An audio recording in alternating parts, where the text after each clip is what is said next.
Okay, so we're going to start off with just going over some clearing up of exponential functions, make sure we understand the graphs, and we're going to talk about the points. So what I've done here is I set up a table, and in this table I've color coordinated points: green, blue, purple, red, and orange. So here I'm going to start off with parent function, which will give me in this column the output value or the Y value, and in this column will be the input value. If a box is colored gray, it's because I'm not going to use those points. I'm going to start off with when x is 0.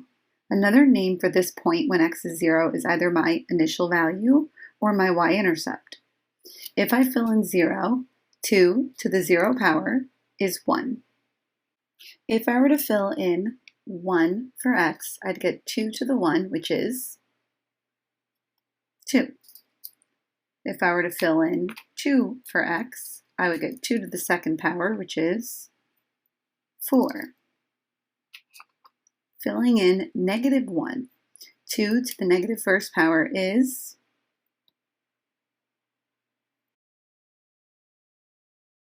negative 2. 2 to the negative second is 1 over 4. Now, if I go ahead and just graph this function right here, I will get the parent function 2 to the x. 0, 1 is one of the ordered pairs. Over 1 and up 2 from the origin. Another point would be 2, 4. From the origin, we can go left 1 and up 1/2, left 2 and up 1/4.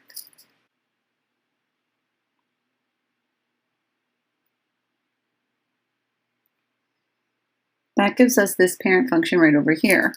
I named the parent function p of x. If we wrote p of x coordinates from left to right, we would have, and you can feel free to color coordinate.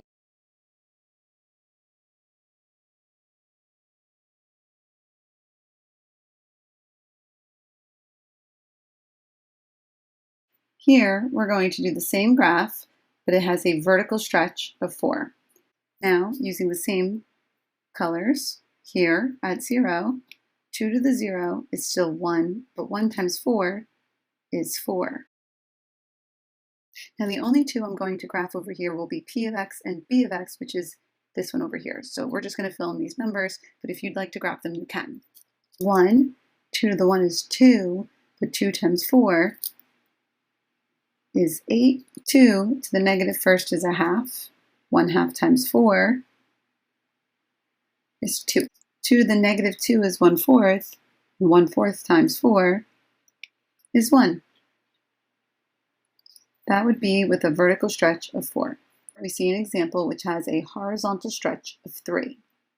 This is how it presents itself in the equation with a 1/3 in the exponent. Since I have the green pen in my hand, I'll start there. Here I'm going to fill in negative 6. 1/3 of negative 6 is negative 2. 2 to the negative 2 is 1/4. 1 times 1/4 is 1/4. Blue with negative 3. 1/3 of negative 3 is negative 1. 2 to the negative 1 is 1/2. Times 1 is 1/2. 1/3 times 0 is 0. 2 to the 0 is 1, which leaves us with 1. 1/3 of 3 is 1. 2 to the first is 2.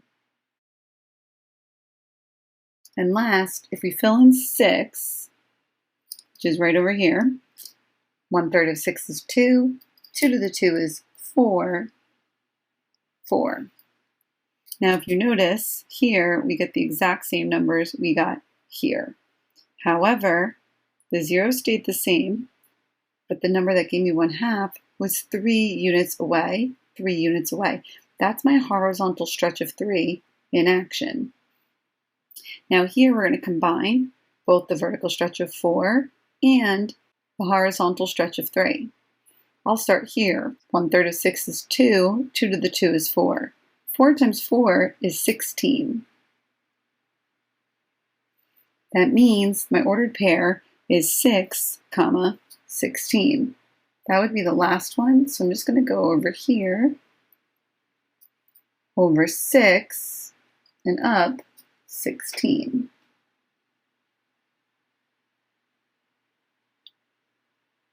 Fill in 3. 1/3 of 3 is 1. 2 to the first is 2. Times 4 is 8. My ordered pair would be 3, comma, 8.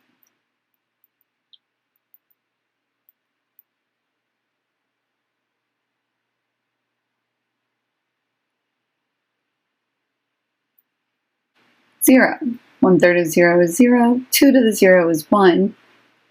1 times 4 is 4. The ordered pair is 0, comma, 4.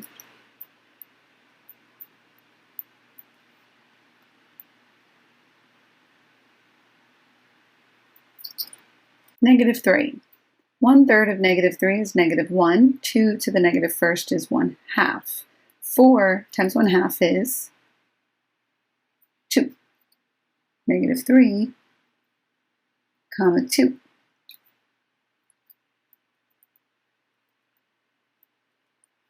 -6. 1/3 of -6 is -2. 2 to the -2 is 1/4, and 1/4 of 4 is 1. -6, comma, 1.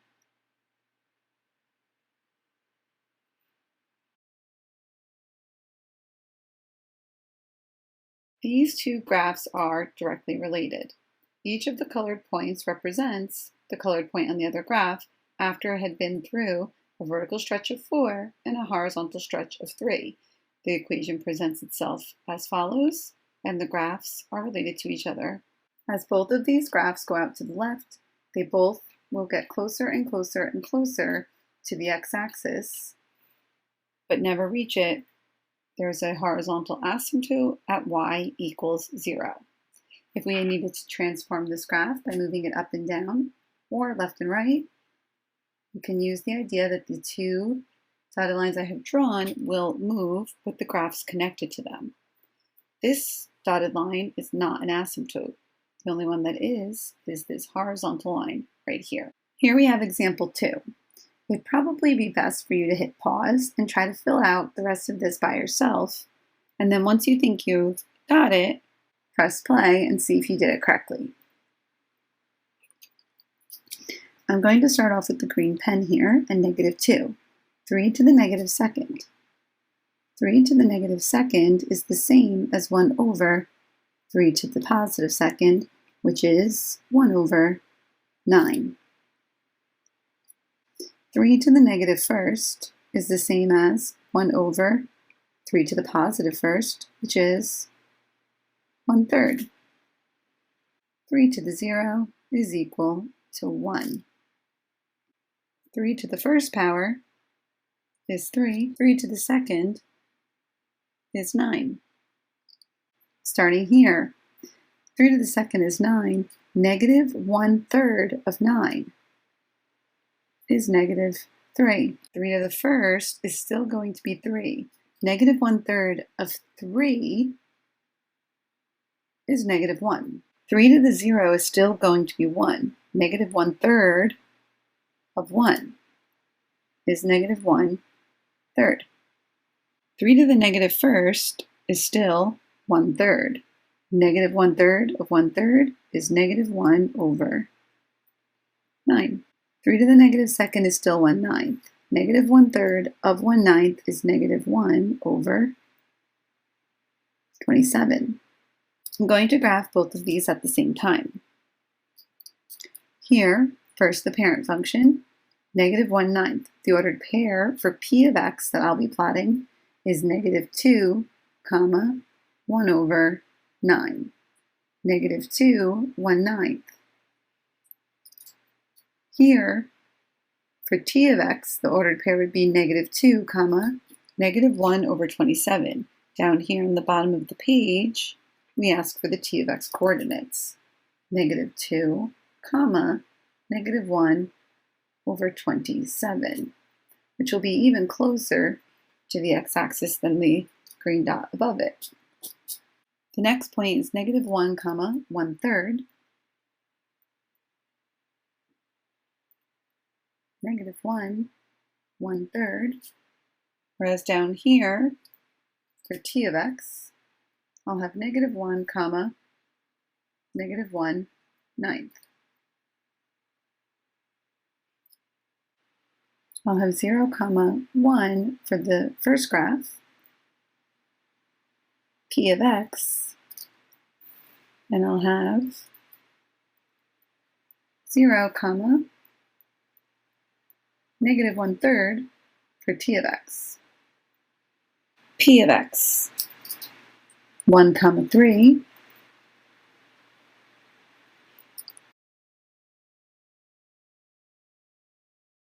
T of x, 1, -1.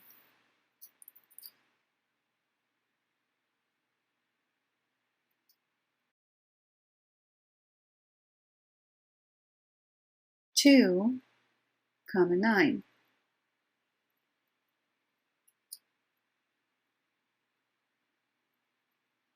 Two, -3.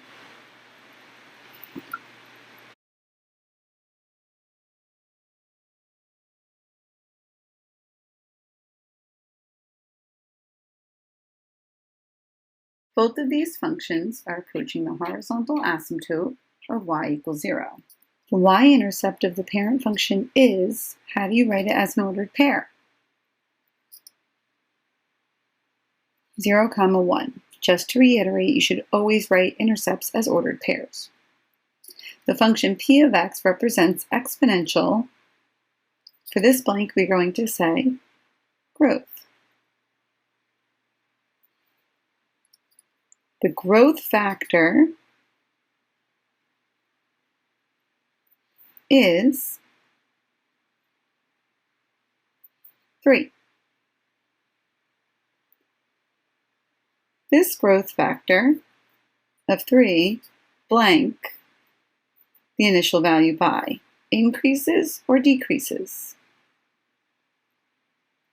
Increases the initial value by blank percent for each unit of x.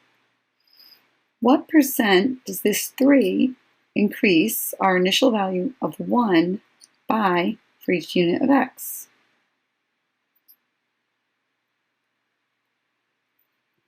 200%. It's 1 plus r, where r is the rate by which you're increasing things. If it's 1 plus 2, 1 means 100% of the initial value, plus 2 meaning 200% more of the initial value. 300% total, 200% increase. P of x and T of x have horizontal asymptotes. The equation of the asymptotes is /r. They both have the same equation, y = 0. The transformations on t of x include, we have a negative and a 1/3 out front. What are those transformations? We have a vertical reflection and a vertical compression of 1/3. Domain and range of t of x. T of x, right here. Domain. Range.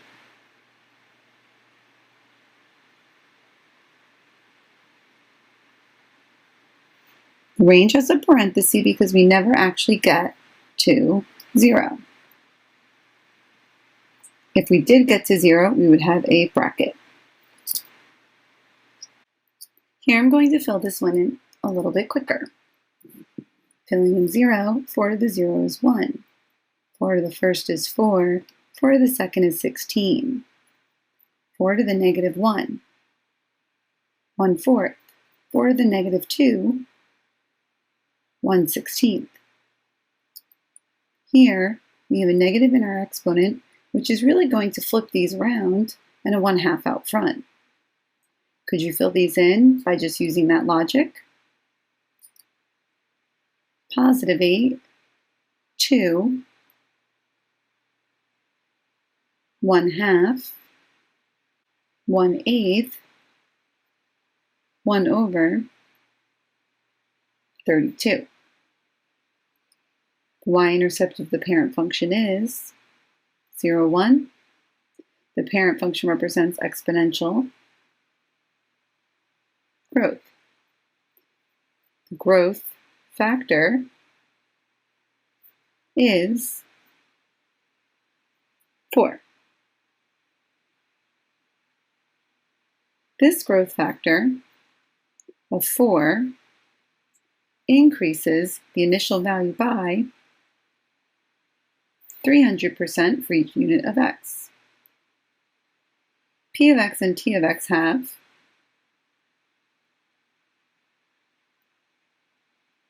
horizontal asymptotes. The equation of the asymptotes is /r, y = 0. The transformations on T of x include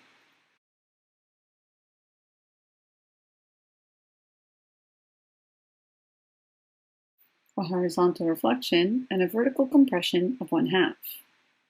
Domain is always all real numbers for exponential functions, and the range, in this case, will be 0 to infinity. Now let's take a look at the graphs.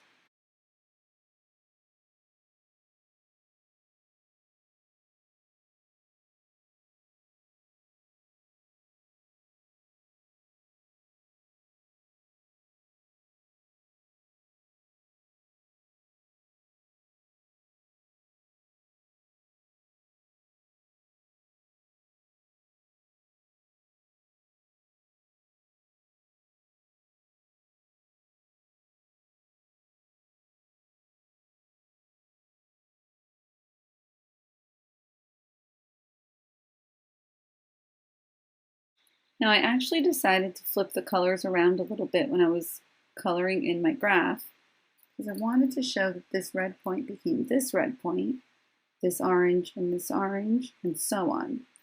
But you can color them any way you'd like.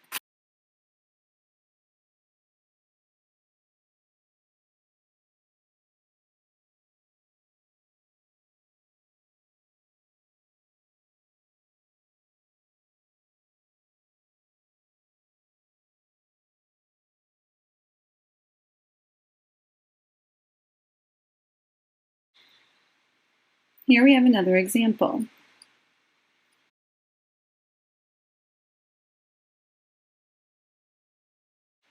Here, in this table, we're not filling in our normal -2 to 2. Here we're filling in 3 to 7. If you're the type of person who likes to make a table of values, your best bet is to start your table of values at the middle of your graph, and then choose points on either side, whichever way you're most comfortable. The middle of my graph could be considered 5, because you should know that x minus 5 means you're moving your graph 5 units to the right. If I fill in a 3, I'll get 2 to the 3 minus 5, which is 2 to the -2, and we will get 1/4.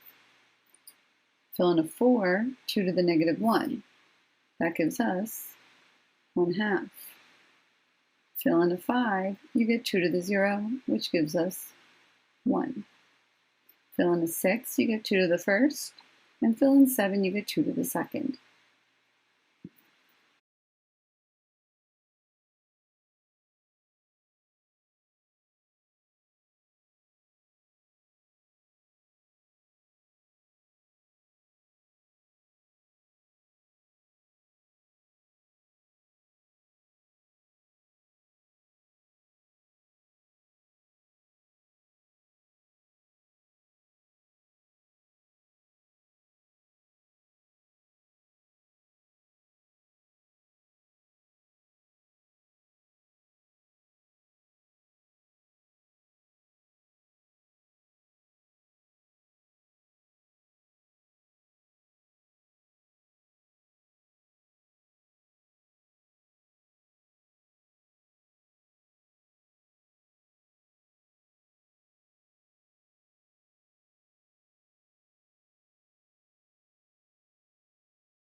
1/2 to the negative second power would mean, because of this negative, you take the reciprocal of what's inside, you make it 2, and then this becomes positive, becomes to the positive 2.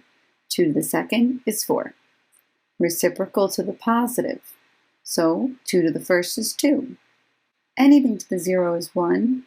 1/2 to the first, anything to the first is itself 1/2 to the second. When you raise a fraction to the second power, you square the top and you square the bottom. That gives us 1/4.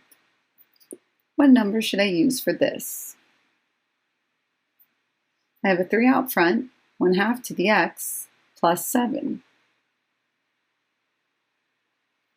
I'm going to use the same numbers because my graph was not shifted to the left or the right. This part will give me the same output value. Then I'll take that value times 3 and then take that product plus 7.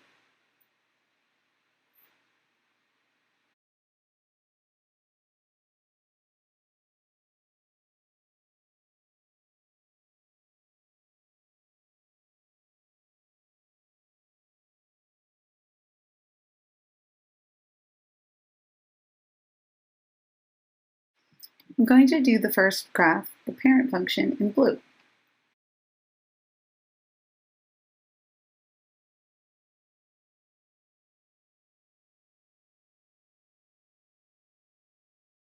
I'm going to do the transformed function t of x in red.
I hope this means you guys are really solid at being able to come up with the graph of an exponential function at this point, whatever strategy you decide to use, and I hope that all this stuff has been helping you out. I hope you like all the options you were given. You can use a table of value. You can understand the parent function and just shift it to wherever you need it to go. You can look at it as growth and decay factors. You could think of it as percent change. I've given you a lot of options here, and I hope one of them works for you.